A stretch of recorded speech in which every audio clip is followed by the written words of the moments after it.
Ustaz. Kita sambung. Ya. Baca lagi, baca banget. Baca, oke, kita ambil dari pertanyaan. Kita berhenti bila apa? Kita cerita hukum dulu, kita cerita pasal hukum bagaimana. Kita ambil balik ayat yang atas tu. Yang Tuhan kata, "Fala wa rabbika la yu'minu hatta la yuhakkimuka fi ma shajara bainahum." Ayat tu dia mula atas lagi. Contoh kena ambil kalau surah tu kita ambil dulu sebagai jalan ya. Kita ambil sebagai warid ya, jalan dia kita ambil dulu. Saya tunjuk tuan-tuan, ayat tu dia mula pada atas lagi. Ayat tu dia mula daripada ayat 60, surah An-Nisa 60 di sini. Dia mula atas sampai ke bawah. Itu cerita dia. Kita ambil sikit secara rambang. Alam tara ilal ladzina yaz'umuna annahum amanu bima unzila ilaik. Apakah tidak engkau melihat kepada orang-orang yang mendahulu, kepada orang-orang yang dia declare, dia mengaku bahawa mereka beriman dengan apa yang diturunkan kepadamu, yakni kepada Quran. Wa ma unzila min qablik, dan beriman dengan apa yang diturunkan sebelumnya. Yuriduna an yatahakamu ila taghut, sedang pada masa itu, pada masa yang sama, dia kata dia beriman dengan Quran, beriman dengan kitab sebelum. Pada masa yang sama, mereka masih menghendaki untuk berhakimkan kepada taghut. Ada dua dia berbuat dalam benda yang sama. Wa qad umiru an yakfuru bi, sedang Tuhan kata sesungguhnya kami telah memerintahkan supaya mereka mengkufuri dengannya.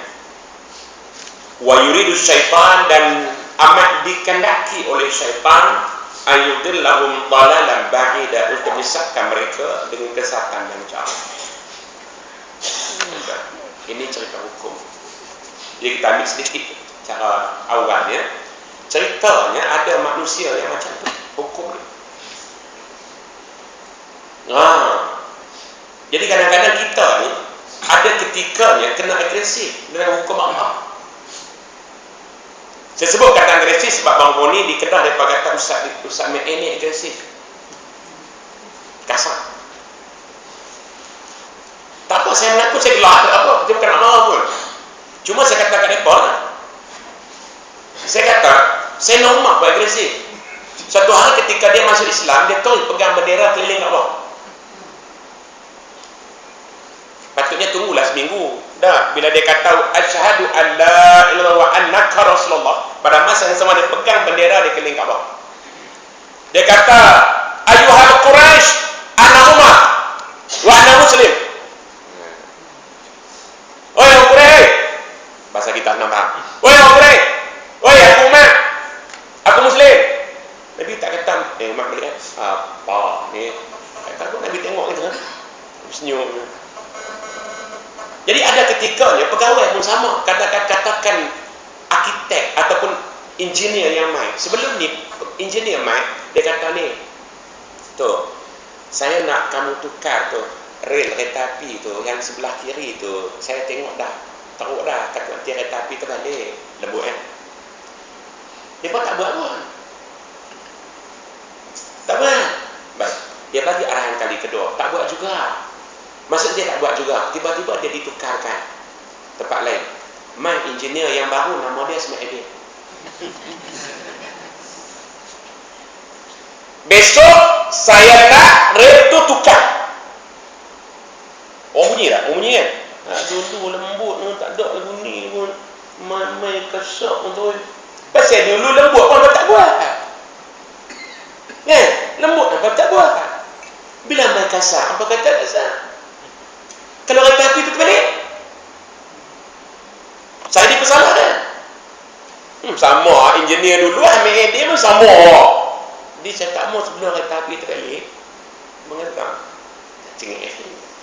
Ada ketika kena begitu. Tukang tu kata apa? Betul. Tak tahu betul tak terfikir. Baik, ini dah soal hukum ni. Ada ketikanya kita kena agresif. Sebab jika tak agresif tuan-tuan, Sebelum ni duduk begitu, bahkan bertambah lagi kemaksiatan, penyelewengan dan sebagainya. Maka ketika ni hukum Islam ni ayat ni patut kena baca. Hamba kata hamba beriman dengan Allah, beriman dengan Quran, beriman Rasulullah, pada masa yang sama hamba ambil hukum sabar.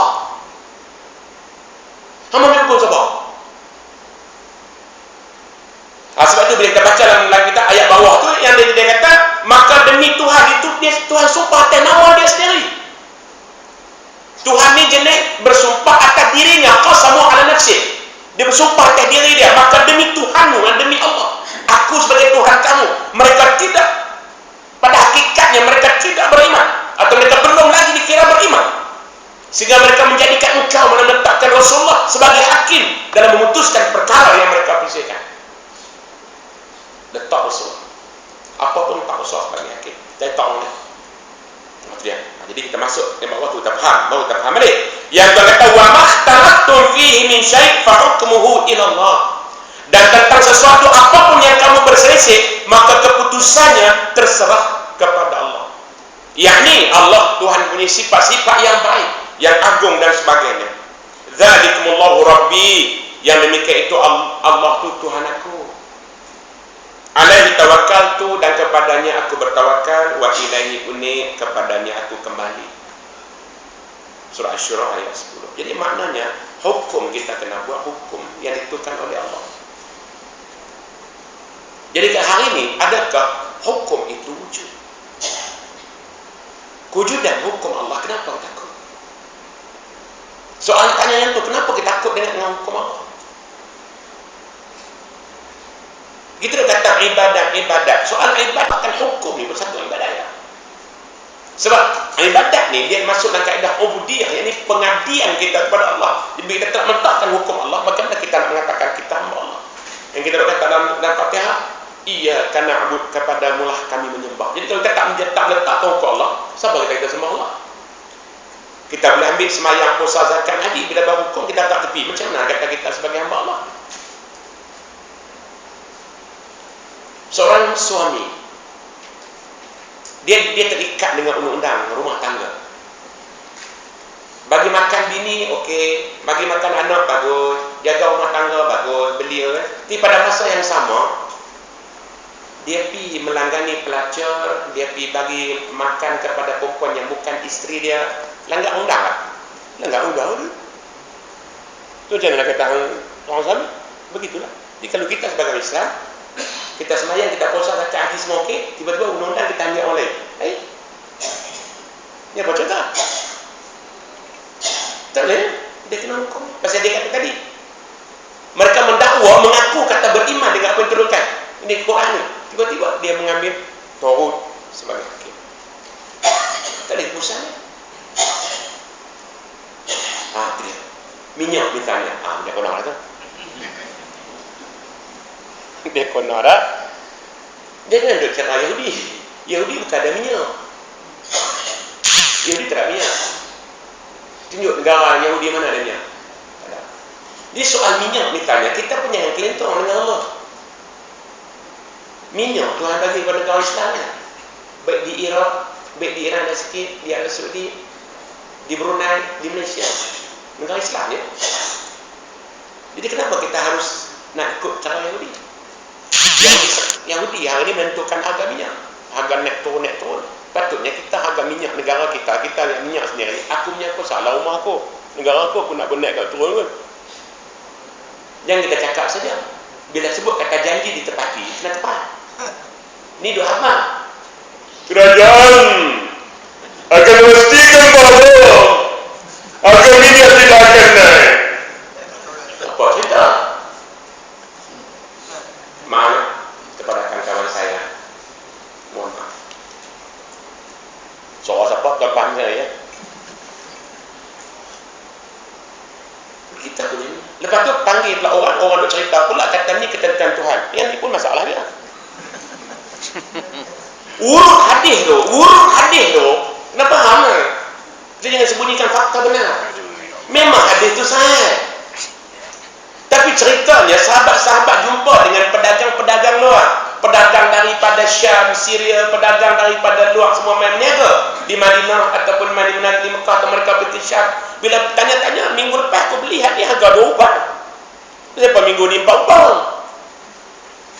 Balik mengadu kat Nabi, memang Nabi kata tu kena tahu maksudnya dari segi buah-buahan dan sebagainya.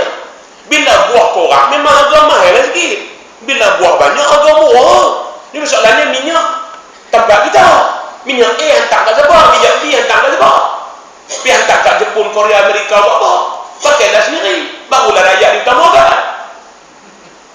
Dia duduk kalih kata tentang Tuhan lah. Buat Tuhan tentukan orang. Jangan memutar balik fakta. Hadis itu memang betul, sahih. Memang sahih. Tapi berkisahkan buah-buahan dan sebagainya. Contoh sayur. Mahal sebab banjir. Orang mahal sebelah. Sebab kebun sayur ni ayam naik apa jadi mahal sikit. Itu baru tentu-tentu sebab Tuhan tentukan banjir. Jadi bila benda tu korang kena mahal sikit. Kemarau panjang misalnya pokok-pokok mati buah tak boleh. Betul tuan-tuan. Minyak belambuk. Tu nak cerita sikit pada urut hadis tu, urut hadis tu jangan duk pegang terus tu. Nak faham pun hadis tu. Jangan duk membenarkan. Terus dah dia ada benda hadis tu cerita pasal buah-buahan, cerita pasal makanan. Mahal.